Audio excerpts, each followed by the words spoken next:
So in this final video for the series, I'll take you through the reassembly of the front end on this 1993 CBR900RR using the components that we'd restored in the previous video, and then we'll do a final reveal of the completed project.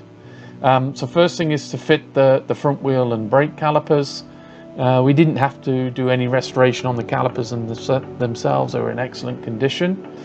I then polished out some minor scratches on the front reflectors and fitted those with clean hardware. I then fitted the front fender and fender mounts. We had treated the staining on these fender mounts with a hydrogen peroxide treatment.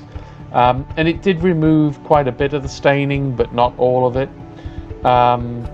So these can always be replaced later if we're able to find a nicer used pair, or even better, a new old stock pair.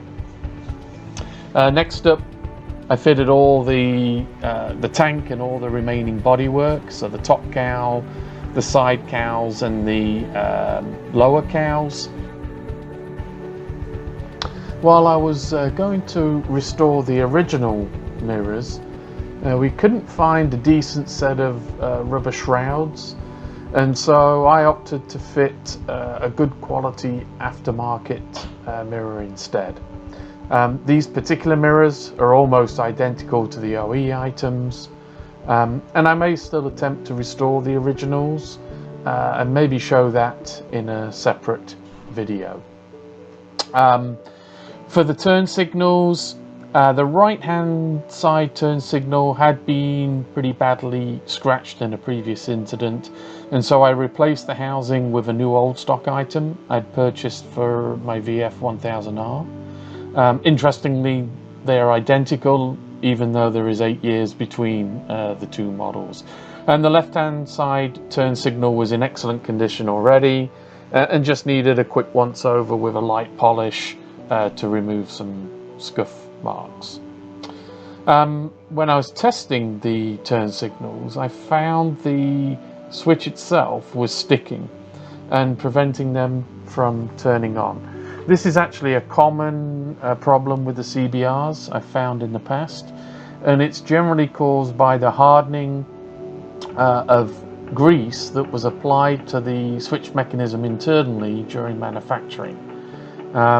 But it's a relatively quick job to strip the switch down, remove the mechanism, clean that with some contact cleaner, and then reassemble again with some fresh contact grease. And once I'd done that, the switch worked perfectly. And so yeah, here we can see the final front end assembly complete. And as a final touch, I apply new warning decals to the two chain guards. And now it's time for the final reveal. I've thoroughly enjoyed bringing this very original 1993 CBR900RR Legend back to showroom condition, and hopefully demonstrated along the way that much of a bike's originality can be saved while still achieving a very high level of restoration. Please enjoy the reveal photos on this beautiful California day and the bonus walk around video at the end. Thank you.